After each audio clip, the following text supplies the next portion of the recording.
Assalamualaikum warahmatullahi wabarakatuh. Salam sejahtera bagi kita semua. Sebelumnya terima kasih atas waktu dan kesempatan yang telah diberikan kepada kami. Pada kesempatan kali ini kami dari kelompok 8 akan mempresentasikan hasil diskusi dari kelompok kami. Untuk itu izinkan kami memperkenalkan diri terlebih dahulu dengan saya sendiri, Yusinul Fatihah, NIM A111180161. Kemudian ada Ahmad Muhanif dengan NIM A111180145, Dimas Chandra Ruiz Vandiga dengan NIM A111180158, Gabriel Hamonangan Silitonga dengan NIM A111180162, Tasya Milenia Safitri dengan NIM A111180166, Nurlayli Zuhrufiana dengan NIM A111180167, Aji Kurniawan dengan NIM A111190119, dan Juanito dengan NIM A111190125. Nah baik, sebelumnya saya akan sedikit memberikan pengertian tentang paten dan dasar hukumnya. Paten adalah hak eksklusif yang diberikan oleh negara kepada inventor atas hasil invensinya di bidang teknologi. Yang untuk selama waktu tertentu melaksanakan sendiri invensinya tersebut kepada pihak lain untuk melaksanakannya. Nah, dan untuk dasar hukumnya sendiri ada Undang-Undang Nomor 6 Tahun 1989 tentang paten, Undang-Undang Nomor 13 Tahun 1997 tentang perubahan Undang-Undang Nomor 6 Tahun 1989 tentang paten, Undang-Undang Nomor 14 Tahun 2001 tentang paten, dan kemudian ada Undang-Undang Nomor 13 Tahun 2016 tentang paten. Materi selanjutnya akan disampaikan oleh Gabriel Hamonangan Silitonga. Waktu dan tempat dipersilahkan. Contoh paten, klaim adalah suatu tempat bahan cairan yang mempunyai suatu bodi bentuk silinder dan suatu tangkai pegangan yang ditempatkan pada dinding bodi tersebut, yang dicirikan oleh suatu tutup yang ditempatkan pada ujung dari dinding. Tutup tersebut ditahan pada dinding oleh suatu engsel sedemikian sehingga tutup dapat dibuka dan ditutup tanpa harus terlepas dari dinding tersebut. Kemudian paten sederhana atau utility model.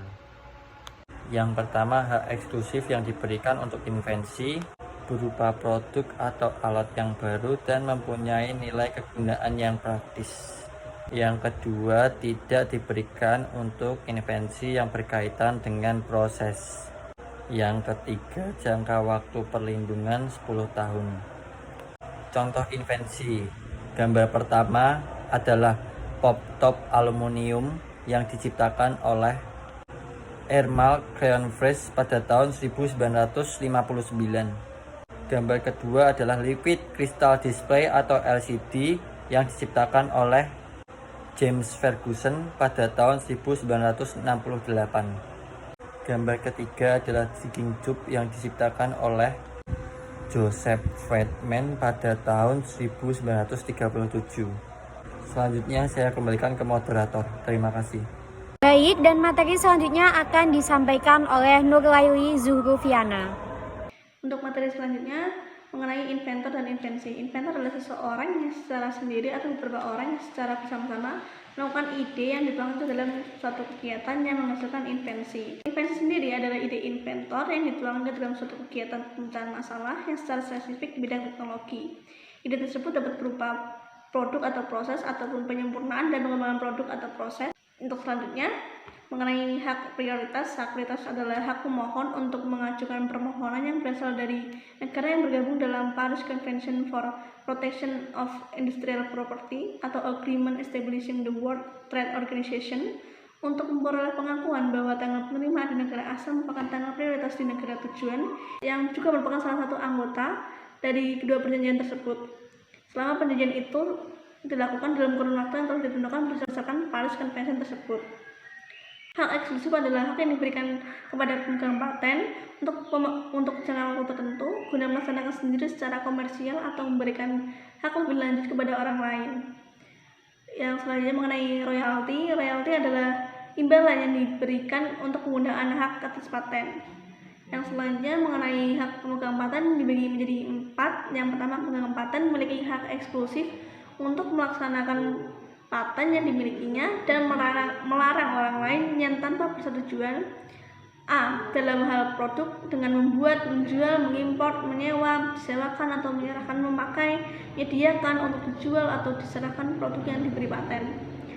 Yang kemudian B, dalam hal proses dengan menggunakan proses produksi yang diberikan paten untuk membuat barang dan tindakan lainnya sebagaimana yang dimaksud dalam huruf A di atas. Untuk hak yang selanjutnya, pemegang paten berhak memberikan lisensi kepada orang lain berdasarkan surat perjanjian lisensi. Yang ketiga, pemegang paten berhak menggugat ganti rugi melalui pengadilan negeri setempat kepada siapapun yang dengan sengaja dan tanpa hak melakukan perbuatan sebagaimana yang dimaksud dalam butir 1 di atas. Yang kemudian selanjutnya, hak yang keempat adalah pemegang paten berhak menuntut orang yang dengan sengaja dan tanpa hak melanggar hak pemegang paten dengan melakukan salah satu tindakan sebagaimana yang dimaksud dalam butir 1 di atas. Selanjutnya saya kembalikan kepada moderator. Baik, terima kasih. Untuk materi selanjutnya akan disampaikan oleh Ahmad Muhanif. Saya akan menjelaskan tentang lisensi. Lisensi adalah izin yang diberikan oleh pemegang paten kepada pihak lain berdasarkan perjanjian pemberian hak untuk menikmati manfaat ekonomi dari suatu paten yang diberi perlindungan dalam jangka waktu yang tertentu. Lisensi wajib. Lisensi wajib adalah lisensi untuk melaksanakan paten yang diberikan berdasarkan keputusan DJHKI atas dasar permohonan. 1. Setiap pihak dapat mengajukan permohonan lisensi wajib pada DJHKI setelah jangka waktu kurang lebih 36 bulan. 2. Permohonan lisensi wajib dapat pula diajukan setiap saat setelah paten diberikan atas dasar atasan bahwa paten telah dilaksanakan oleh pemegang paten atau pemegang lisensinya dalam bentuk dan dengan cara yang merugikan kepentingan masyarakat. 1. Permohonan dapat mengajukan bukti yang meyakinkan bahwa ia mempunyai kemampuan untuk melaksanakan sendiri paten yang bersangkutan secara penuh. 2. Mempunyai sendiri fasilitas untuk melaksanakan paten yang bersangkutan dengan secepatnya. 3. Telah berusaha mengambil langkah-langkah dalam jangka waktu yang cukup untuk mendapatkan lisensi dari pemegang dasar persyaratan dan kondisi yang wajar tetapi tidak mendapat hasil. Pasal 22, paten diberikan untuk jangka waktu 20 tahun terhitung sejak tanggal penerimaan. Jangka waktu sebagaimana dimaksud pada ayat 1 tidak dapat diperpanjang. Tanggal mulai dan berakhirnya jangka waktu paten dicatat dan diumumkan melalui media elektronik dan atau media non-elektronik. Contohnya seperti di atas.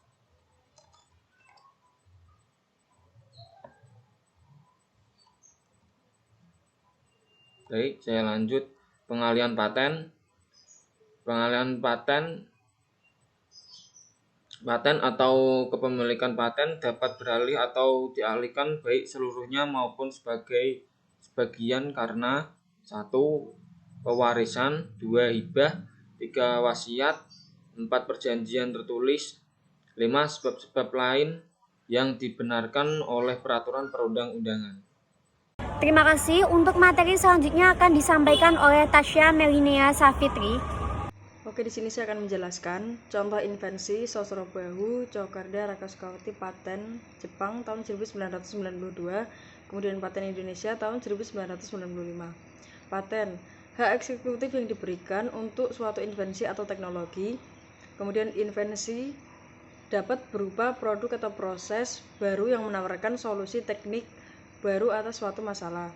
Kemudian paten diberikan oleh negara berdasarkan permohonan dengan jangka waktu perlindungan 20 tahun. Pemegang paten berhak menetapkan siapa yang diperkenankan atau tak diperkenankan menggunakan invensi tersebut selama masa perlindungan. Pemegang paten dapat melaksanakan sendiri patennya. Pemegang paten dapat melisensikan patennya. Lalu pemegang paten dapat menjual hak atas invensi kepada pihak lain yang selanjutnya menjadi pemegang atau pemilik baru atas paten tersebut. Kemudian perbedaan paten dan paten sederhana. Nomor 1. Dalam keterangan jumlah klaim. Paten 1. Invensi atau beberapa invensi yang merupakan satu kesatuan invensi. Paten sederhana invensi. 2. Masa perlindungan. Paten dalam 2 tahun terhitung sejak tanggal penerimaan permohonan paten. Kemudian dalam paten sederhana 20 tahun terhitung sejak tanggal penerimaan paten. Pengumuman permohonan 8 bulan setelah tanggal penerimaan, 3 bulan setelah tanggal penerimaan. Jangka waktu mengajukan keberatan, kemudian dalam paten 6 bulan terhitung sejak diumumkan. Lalu dalam paten sederhana 3 bulan terhitung sejak diumumkan. Kemudian dalam keterangan yang diperiksa dalam pemeriksaan substantif. Lalu dalam paten kebaruan langkah inventif dan dapat diterapkan dalam industri. Dalam paten sederhana kebaruan dapat diterapkan dalam bidang industri. Kemudian nomor 6, lama pemeriksaan substantif. Paten 36 bulan terhitung sejak tanggal penerimaan permohonan pemeriksaan substantif. Dalam paten sederhana 24 bulan terhitung sejak tanggal penerimaan permohonan pemeriksaan substantif. Nomor 7, objek paten. Dalam paten produk atau proses. Kemudian dalam paten sederhana produk atau proses. Lalu di sini ada contoh paten.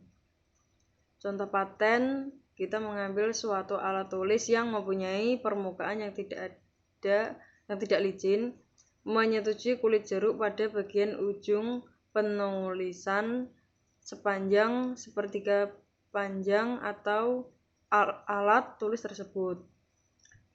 Patented creative product. Kemudian ada patented creative product. Patented creative product ini contohnya seperti payung. Ketika kita menjumpai banyak sekali payung, itu hanya normalnya menghadap ke bawah, melengkung ke bawah. Lalu kita membuat produk tersebut, membuat payung tersebut menjadi berbeda. Contohnya dari yang sebelumnya melengkung ke bawah, lalu kita buat melengkung ke atas. Seperti itu. Terima kasih. Untuk materi selanjutnya akan disampaikan oleh Dimas Chandra Ruiz Vandiga. Baik, terima kasih. Untuk materi yang selanjutnya adalah invensi yang dapat diberi paten. Invensi memiliki aspek kebaruan atau belum pernah diungkapkan sebelumnya. Invensi harus mengandung langkah inventif, yaitu mengandung langkah yang tidak diduga sebelumnya bagi seseorang dengan keahlian tertentu di bidang teknik. Yang terakhir, invensi dapat diterapkan dalam industri. Kemudian yang selanjutnya adalah invensi yang tidak dapat diberi paten. Proses atau produk yang pengumuman dan penggunaan atau pelaksanaannya bertentangan dengan peraturan perundang-undangan yang berlaku, moralitas agama, ketertiban umum, atau kesusilaan. Metode pemeriksaan, perawatan, pengobatan, dan atau pemberdayaan yang diterapkan terhadap manusia dan atau hewan. Teori dan metode di bidang ilmu pengetahuan dan matematika atau semua makhluk hidup kecuali jasad teknik. Proses biologis yang esensial untuk memproduksi tanaman atau hewan kecuali proses non-biologis atau proses mikrobiologis. Kemudian peraturan pemerintah nomor 45 tahun 2014. Untuk jenis PNBP yang pertama, biaya permohonan paten untuk yang umum sebesar Rp750.000 dan untuk PT UMKM Litbang sebesar Rp450.000. Untuk yang kedua, biaya permohonan paten sederhana untuk yang umum sebesar Rp500.000 dan untuk PT UMKM Litbang sebesar Rp250.000. Untuk yang ketiga, biaya pemeriksaan substantif paten yaitu sebesar Rp2 juta. Untuk yang keempat, biaya pemeriksaan substantif paten sederhana yaitu sebesar Rp350.000. Biaya tahunan pemeliharaan paten untuk tahun pertama sampai tahun kelima dan biaya tahunan pemeliharaan paten sederhana untuk tahun pertama sampai tahun kelima tidak dikenakan biaya untuk PT UMKM Litbang. Selanjutnya saya kembalikan ke moderator. Terima kasih. Terima kasih. Untuk materi selanjutnya akan disampaikan oleh Aji Kurniawan. Di sini saya akan menyampaikan tentang bagaimana prosedur permohonan paten. Langkah awal adalah dengan mengajukan permohonan paten. Permohonan tersebut kemudian akan dilakukan pemeriksaan persyaratan. Apabila ada kekurangan permohonan tersebut akan dikembalikan untuk dilengkapi lagi persyaratannya. Apabila sudah lengkap, maka langsung akan diumumkan mengenai permohonan paten tersebut. Setelah pengumuman dilakukan, apabila ada pihak yang keberatan, maka dilakukan dalam bentuk sanggahan dan akan diambil sebagai bahan pertimbangan untuk pemeriksaan substantif. Kemudian jika tidak ada keberatan, dilakukan dengan permohonan pemeriksaan. Setelah pemeriksaan substantif, apabila ada ketidakjelasan, dilakukan perbaikan, dan apabila tidak ada keberatan, maka ditarik kembali untuk dilanjutkan dengan pengambilan keputusan. Setelah keputusan diambil, apabila disetujui, maka akan langsung diberikan sertifikat paten. Jika ditolak, maka pemohon paten dapat mengajukan permohonan banding kepada Komisi Banding Paten. Setelah itu akan diadakan putusan mengenai permohonan banding tersebut. Jika diterima maka langsung mendapat sertifikat paten. Jika ditolak dapat mengajukan gugatan di pengadilan niaga untuk memohon kasasi. Kemudian mulai dari permohonan hingga pemeriksaan apa sajakah hambatan dalam proses pengajuan paten. Setelah sertifikat paten tersebut diperoleh, maka sertifikat paten tersebut akan dicatat dalam daftar umum paten dan diumumkan dalam berita resmi paten. Dari kesimpulan yang telah saya sampaikan, tahapan yang harus dilalui oleh pemohon paten. 1. Pengajuan permohonan. 2. Pemeriksaan administratif. 3. Pemeriksaan substantif. 4. Pemberian atau penolakan. Demikian penjelasan dari saya kembalikan ke moderator. Terima kasih. Selanjutnya materi akan disampaikan oleh Juanito. Penulisan spesifikasi paten. Ada 5. Yang pertama yaitu penelusuran atau searching. Yang kedua ada pembuatan gambar. Yang ketiga adalah penulisan deskripsi. Yang keempat adalah penulisan klaim. Dan yang terakhir adalah penulisan abstrak. Waktu perlindungan. Pada umumnya paten tidak dapat diperpanjang, tapi paten memiliki waktu perlindungan yaitu untuk paten biasa selama 20 tahun, sedangkan paten sederhana selama 10 tahun. Suatu paten dapat berakhir bila selama 3 tahun berturut-turut pemegang paten tidak membayar biaya maintenance, maka paten akan batal demi hukum sejak terhitung dari tanggal yang menjadi batas waktu kewajiban pembayaran untuk tahun yang ketiga tersebut. Pembagian royalti. Royalti adalah sejumlah uang yang dibayarkan ke pemegang hak kekayaan intelektual untuk menggunakan secara komersial dari hak kekayaan intelektual tersebut. Royalti dibayarkan secara periodik, biasanya 6 bulan atau setiap tahun, dan besarnya sesuai antara kesepakatan dari pemilik paten dengan pemberi lisensi. Pada umumnya, besarnya biaya royalti sekitar 2,5% hingga 5% dari harga jual produk. Baik, dan untuk selanjutnya saya akan membacakan sebuah kasus perihal paten untuk bahan diskusi kita pada kali ini. Pengadilan Amerika Serikat memutuskan Samsung harus membayar 7,6 triliun karena menjiplak sejumlah fitur iPhone. Penjiplakan ini ditujukan agar konsumen membeli produk mereka. Dan ini adalah putusan yang dikeluarkan setelah perselisihan panjang dua perusahaan tersebut. Kedua perusahaan ini sudah bertarung di pengadilan sejak tahun 2011 ketika Apple menggugat Samsung telah menjiplak mentah-mentah produk ponsel miliknya. Pada tahun 2012, pengadilan sudah mengabulkan gugatan Apple, namun argumen tentang berapa jumlah yang harus dibayarkan oleh Samsung baru berakhir pada 18 Mei lalu. Sebelumnya, Samsung telah membayar Apple sebesar 5,6 triliun sebagai kompensasi atas pelanggaran terhadap sejumlah hak paten. Pengadilan sudah mendiskusikan kasus ini sejak pekan lalu. Oleh karena itu, jika putusan pengadilan diperkuat saat banding, maka Samsung harus kembali melakukan pembayaran sebesar 2 triliun. Dalam sebuah keterangan, Apple menyebut pihaknya puas dengan putusan pengadilan. Samsung tidak menyatakan secara langsung apakah pihaknya akan melakukan banding atau tidak, tapi mengklaim bahwa mereka akan mencoba segala hal untuk bertahan dalam kasus ini. Putusan pengadilan yang baru adalah berdasarkan persidangan di San Jose, California, yang fokus membahas beberapa jumlah uang yang harus dibayarkan oleh Samsung kepada Apple karena telah melanggar hak paten dari segi desain dan dipimpin oleh Hakim Usikoh. Pengadilan memutuskan bahwa Samsung harus membayar sebesar 7,5 triliun untuk pelanggaran hak paten desain dan 75 miliar untuk pelanggaran hak paten utilitas. Tahun ini, Apple mengklaim mestinya mereka mendapatkan 14 triliun keuntungan Samsung dari penjualan ponsel-ponselnya. Sebab desain iPhone sangat berpengaruh dalam kesuksesan penjualan Samsung.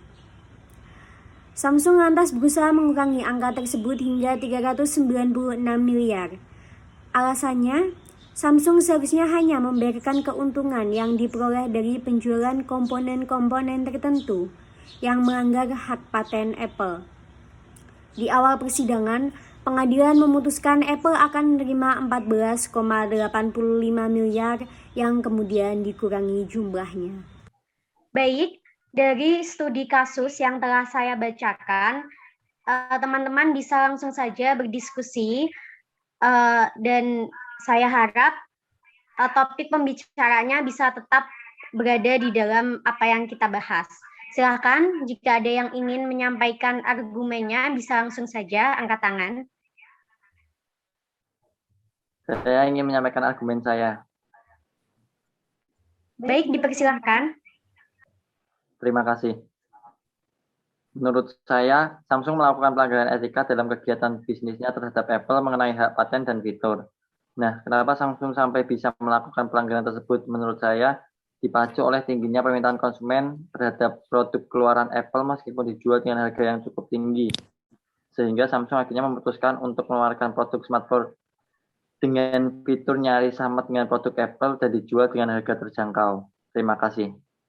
Saya ingin menambahkan argumen dari Mas Gabriel. Baik, silakan. Saya sependapat dan menurut saya memang benar Samsung telah melakukan pelanggaran salah satu etika bisnis, yaitu pelanggaran dalam hak paten.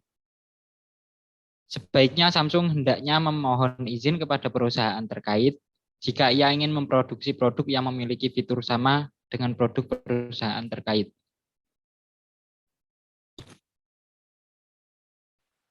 Terima kasih. Selanjutnya, jika ada yang masih ingin dipertanyakan atau ada yang akan menyampaikan argumennya, bisa langsung saja angkat tangan. Ya, saya sedikit menambahkan, Mbak. Baik, mungkin Aji Kurniawan terlebih dahulu. Dipersilakan. Menurut tanggapan saya mengenai kasus yang terjadi antara Apple dan Samsung, bahwa informasi-informasi internal yang tadinya tidak diketahui secara gamblang diketahui oleh publik. Seharusnya kasus ini bisa diselesaikan di luar pengadilan, masih mungkin dilakukan. Namun dilaporkan bahwa kasus Apple dan Samsung ini terlibat pembicaraan tingkat tinggi dan gagal meraih kata sepakat. Sebenarnya etika dalam berbisnis itu sangat diutamakan. Salah satunya hak paten. Bisnis itu seperti roda api yang selalu berputar dan tidak ada ujungnya. Tidak ada yang tahu siapa yang menang dan siapa yang kalah. Yang terpenting adalah bagaimana mendapat keuntungan.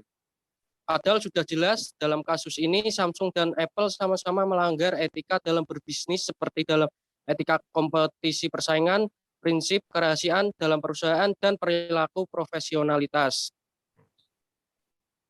Ya, terima kasih. Baik, terima kasih. Apakah ada lagi? Saya Dipersilahkan. baik, terima kasih waktunya. Menurut saya dari kasus Apple dan Samsung ini, menurut saya dari pihak Samsung ingin memberikan inovasi terbaru yang dimana mungkin mendekati dari produk Apple itu sendiri, tetapi mereka ingin memberi harga yang lebih terjangkau daripada Apple. Tapi di sini menurut saya kesalahan dari pihak Samsung mungkin kurang melakukan riset di mana mereka seharusnya sudah memikirkan efek-efek dari mereka ketika ingin membuat inovasi tersebut, di mana mereka berusaha untuk menyamai atau mengungguli produk dari Apple itu. Jadi ketika mereka melanggar hak intelektual tersebut, saya rasa itu dari pihak Samsungnya yang kurang teliti seperti itu. Terima kasih.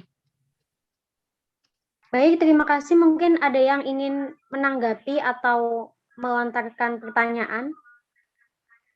Saya mau bertanya, Mbak. Dipersilahkan. Menurut saya ingin bertanya sama teman-teman sekalian. Menurut teman-teman, dari kasus ini merupakan kasus yang win-win solution atau win-loss solution ya? Mungkin dari teman-teman ada yang mau menjawab. Saya akan menjawab. Menurut saya, Baik, dipersilakan. menurut saya ini win-loss solution. Ya, karena seperti yang kita ketahui bahwa win-loss solution itu tujuannya memperoleh kemenangan dengan keinginan untuk mengalahkan pihak lain yang menguntungkan diri sendiri dan merugikan pihak lain. Di sini dapat kita lihat bahwa Apple ingin menang dan mendapatkan keuntungan, sedangkan Samsung dirugikan dengan harus mengganti rugi jumlah uang.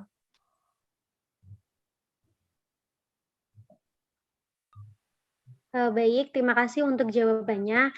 Apakah masih ada yang ingin menyampaikan argumennya? Aku Baik, dipersilakan.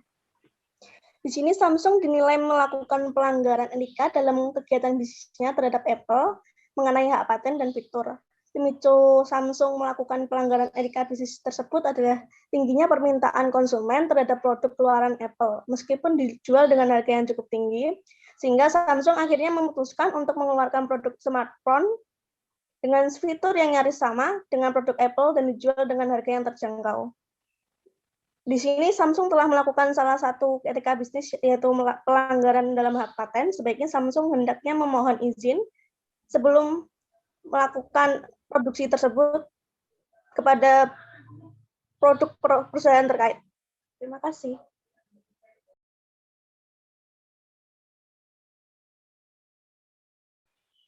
Baik, terima kasih. Jadi pada diskusi kita kali ini dalam kasus sengketa paten antara Apple dan Samsung, saya dapat sedikit menyimpulkan bahwa betapa pentingnya pendaftaran paten oleh individu maupun perusahaan. Hal ini dapat menunjukkan citra yang baik antara suatu perusahaan yang kemudian akan berdampak pada keuntungan secara finansial. Maka dari itu, dari kasus ini, pemerintah Indonesia dapat memperoleh beberapa pelajaran penting tentang perlindungan paten, khususnya meningkatkan kesadaran hukum masyarakat untuk mendaftarkan paten. Selain itu, perlu juga diadakannya sosialisasi terkait pentingnya pendaftaran paten di Indonesia. Terima kasih. Kiranya cukup sampai di sini diskusi kita pada sore hari ini. Wassalamualaikum warahmatullahi wabarakatuh.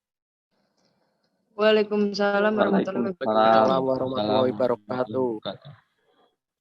Baik, sekian presentasi dari kelompok kami. Apabila ada kurang lebihnya, kami mohon maaf dan terima kasih. Wassalamualaikum warahmatullahi wabarakatuh.